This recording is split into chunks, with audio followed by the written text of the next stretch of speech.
Shalom saudara, pada video ini yang menjadi topik bahasan kita adalah Allah mengaruniakan pertobatan. Teks renungan kita diambil dari Kisah Para Rasul 11 ayat 1 sampai dengan ayat 18. Saya akan membacakannya bagi saudara dari Alkitab LAI Terjemahan Baru 2. Kisah Para Rasul 11 ayat 1 sampai dengan ayat 18. Rasul-rasul dan saudara-saudara di Yudea mendengar bahwa bangsa-bangsa lain juga menerima firman Allah.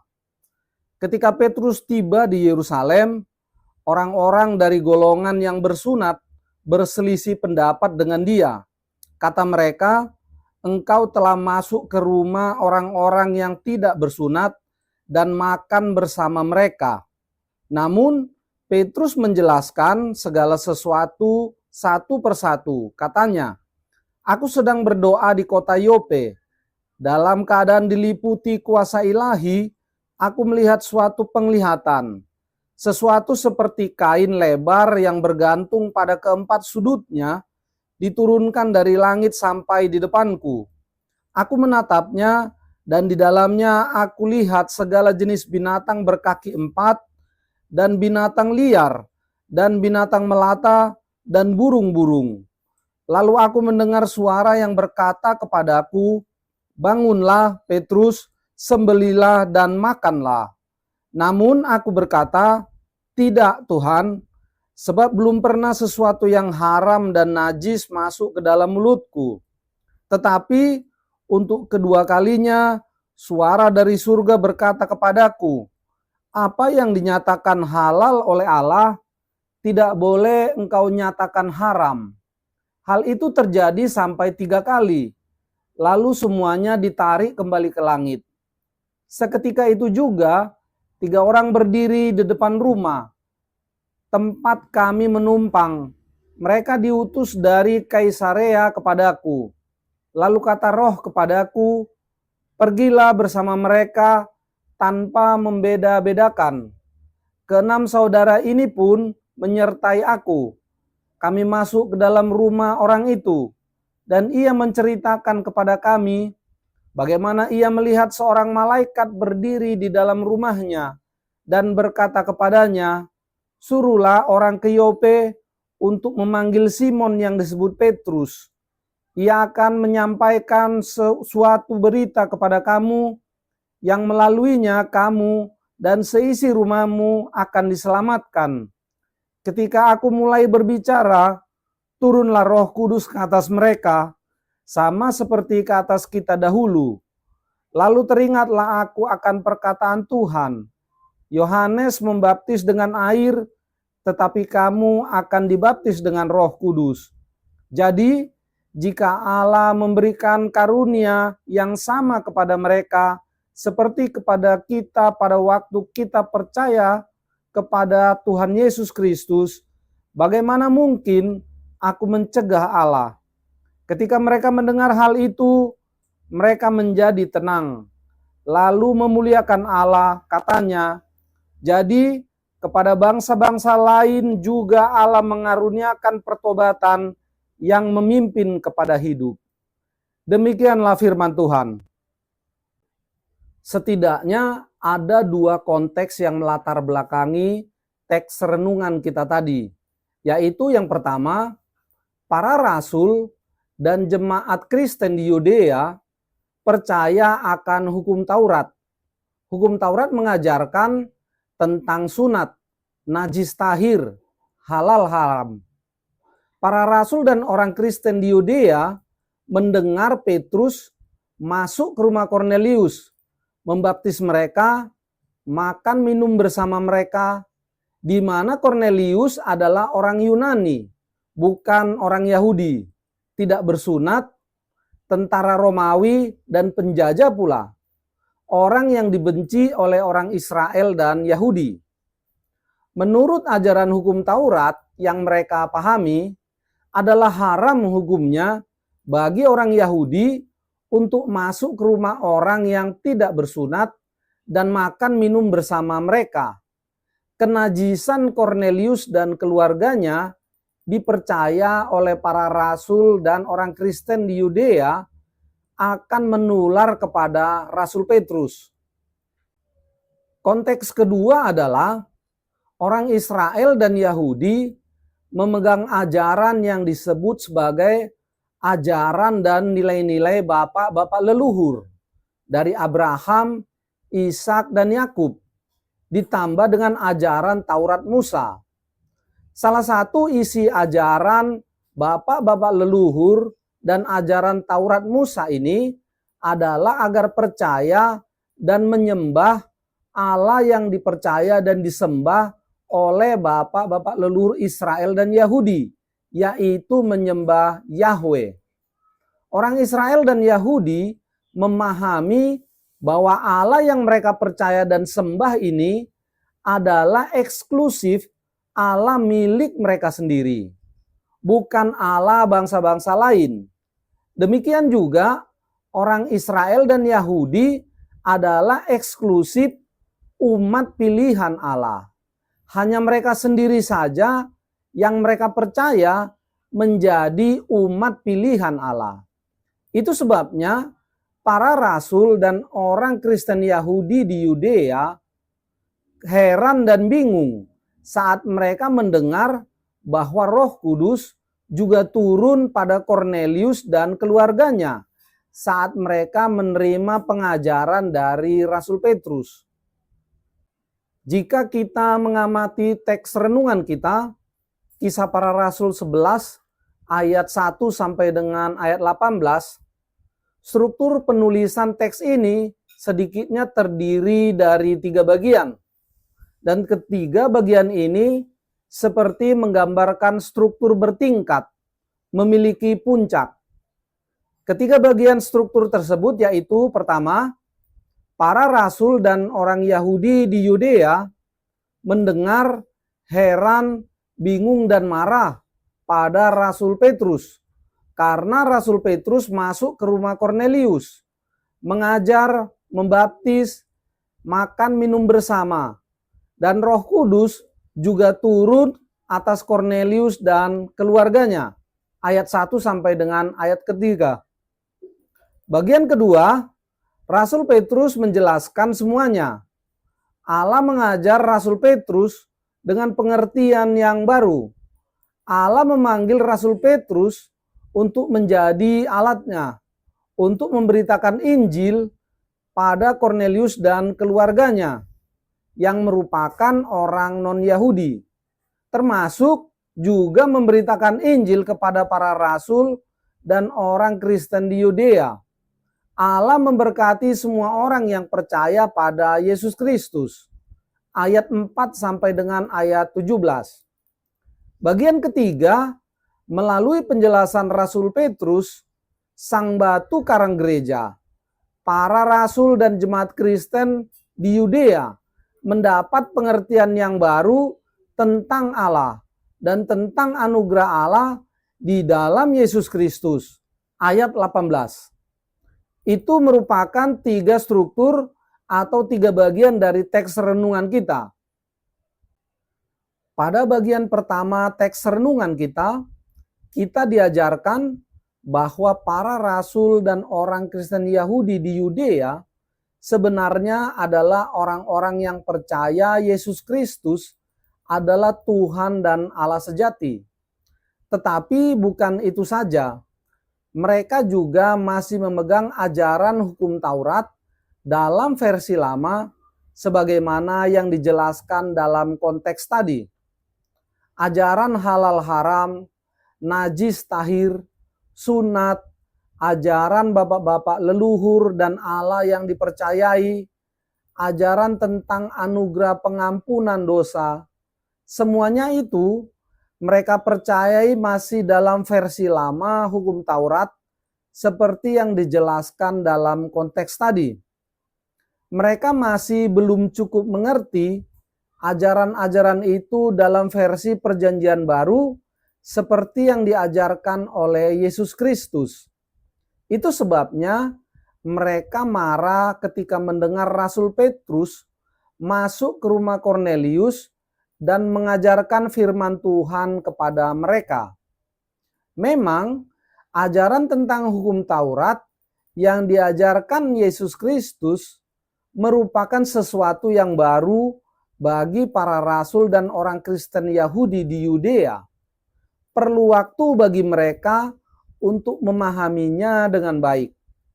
Tetapi yang mau ditekankan pada teks ini adalah bahwa jika kita percaya kepada Yesus Kristus, maka hendaknya pikiran, hati, dan seluruh hidup kita diarahkan kepada Yesus Kristus, bukan diarahkan ke belakang, ke masa lalu, atau ke arah lainnya. Perlu kita sadari bahwa pengertian dan pengenalan akan Allah adalah kita peroleh sebagai sebuah anugerah dari Allah. Itu tidak semata-mata diperoleh karena kecerdasan otak dan kerajinan belajar semata. Kita akan memperoleh pengertian dan pengenalan akan Allah yang lebih baik jika kita mengarahkan pikiran, hati, dan hidup kita hanya kepada Yesus Kristus saja. Dalam konteks teks renungan kita, salah satu cara mengarahkan pikiran, hati, dan kehidupan kita kepada Yesus Kristus adalah dengan cara rajin membaca firman-Nya, yaitu Alkitab, melaksanakan perintahnya di dalam kehidupan sehari-hari, dan memberikan diri kita untuk diperbaharui dan dipimpin oleh Roh Kudus. Pada bagian kedua teks renungan kita diajarkan bahwa Rasul Petrus percaya bahwa Yesus Kristus adalah Tuhan dan Allah sejati. Rasul Petrus memberikan dirinya dipimpin oleh Roh Kudus untuk sampai pada pengertian yang benar akan Allah. Itulah sebabnya Rasul Petrus mau pergi, mengajar dan membaptis Kornelius dan keluarganya. Peristiwa Rasul Petrus membaptis Kornelius dan keluarganya menyadarkan para rasul dan orang Kristen Yahudi di Yudea bahwa yang menjadi ukuran halal haram, najis tahir itu bukan seperti yang mereka ketahui dan percayai selama ini. Yang benar adalah ukuran halal haram, najis tahir itu adalah iman atau percaya pada Yesus Kristus. Bahwa jika kita percaya dan mengikut Yesus Kristus, serta dibaptis dalam nama Bapa, Anak, dan Roh Kudus, maka kita akan tahir, akan kudus di hadapan Allah, sekalipun orang itu bukan orang Yahudi. Sebaliknya, jika seseorang tidak percaya kepada Yesus Kristus, maka ia akan najis bagi Allah, sekalipun dia adalah seorang Yahudi. Dia akan ditolak oleh Allah, tidak mendapatkan anugerah pertobatan. Kematian dan kebangkitan Yesus Kristus dari kematian membuat semua orang yang percaya kepadanya menjadi tahir, suci, dan kudus di hadapan Allah. Pada bagian kedua ini juga terkandung pertanyaan yang harus kita jawab, yaitu apa peran gereja, apa peran saudara dan saya di dalam pertobatan yang dianugerahkan Allah kepada orang yang percaya kepada Yesus Kristus. Pada teks renungan kita, Rasul Petrus adalah gambaran dari gereja dan gambaran dari semua orang yang percaya pada Yesus Kristus. Melalui Rasul Petrus kita diajar bahwa peran gereja, peran saudara dan saya hendaknya adalah sebagai alat untuk mengabarkan Injil kepada semua orang, sebagai rekan sekerja Allah. Sesungguhnya panggilan Allah kepada Rasul Petrus untuk memberitakan Injil keselamatan kepada Kornelius dan keluarganya adalah panggilan Allah kepada semua orang yang percaya pada Yesus Kristus, panggilan kepada dunia ini. Allah mengajar dan memanggil setiap orang yang percaya untuk menjadi rekan sekerja Allah, mengabarkan Injil keselamatan kepada dunia. Kornelius juga menggambarkan sikap orang yang percaya, yang senantiasa rindu akan pengenalan yang lebih baik kepada Allah. Pertanyaannya adalah, apakah kita mau meneladani Rasul Petrus yang terpanggil menjadi rekan sekerja Allah dalam mengabarkan Injil? Juga, apakah kita punya kerinduan untuk mengenal Allah lebih baik lagi seperti yang diteladankan oleh Kornelius? Pada bagian ketiga teks renungan kita diajarkan bahwa mendengar, membaca, mempelajari, dan melaksanakan firman Allah di dalam kehidupan sehari-hari akan memberikan ketenangan, memberikan pengertian, dan pengenalan yang semakin baik akan Allah.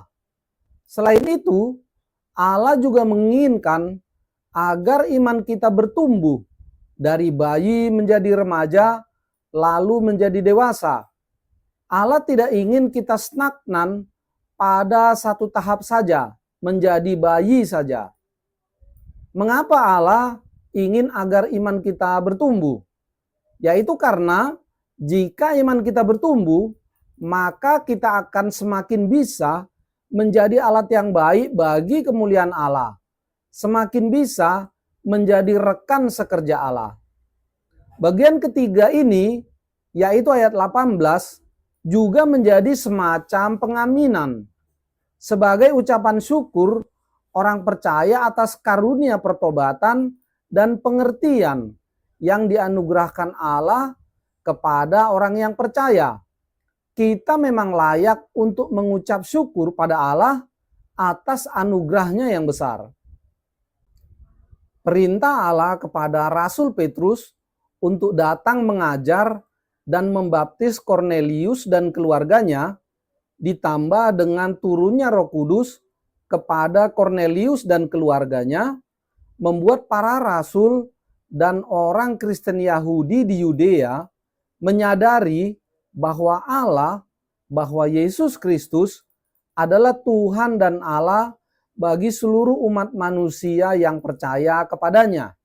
Jadi bukan hanya Tuhan dan Allah hanya bagi orang Israel dan Yahudi saja. Kemudian yang terakhir, siapakah sebenarnya Allah yang mengaruniakan pertobatan itu? Pada ayat 18 dikatakan bahwa pertobatan itu adalah karunia dari Allah. Tetapi kalau kita baca secara detail keseluruhan teks renungan kita, ayat 1 sampai dengan ayat 18, maka tampak bahwa ada beberapa pribadi Allah yang berperan memberikan karunia pertobatan itu. Yaitu ada Allah Bapa yang bekerja melalui Yesus Kristus, mengajar Rasul Petrus dan memerintahkannya untuk pergi ke rumah Kornelius. Kemudian juga ada Roh Kudus yang turun ke atas Kornelius dan seluruh keluarganya. Artinya, teks renungan kita mengajarkan bahwa Allah yang mengaruniakan pertobatan itu sesungguhnya adalah Allah Tritunggal, Bapa, Anak, dan Roh Kudus. Dan di dalam nama Allah Bapa, Anak, dan Roh Kudus inilah Kornelius dan seluruh keluarganya dibaptis oleh Petrus. Jadi, sesungguhnya Allah Tritunggal inilah Allah yang diajarkan oleh teks renungan kita dan yang kita sembah. Demikian dari saya, Poltak Panggabean. Tuhan Yesus memberkati kita.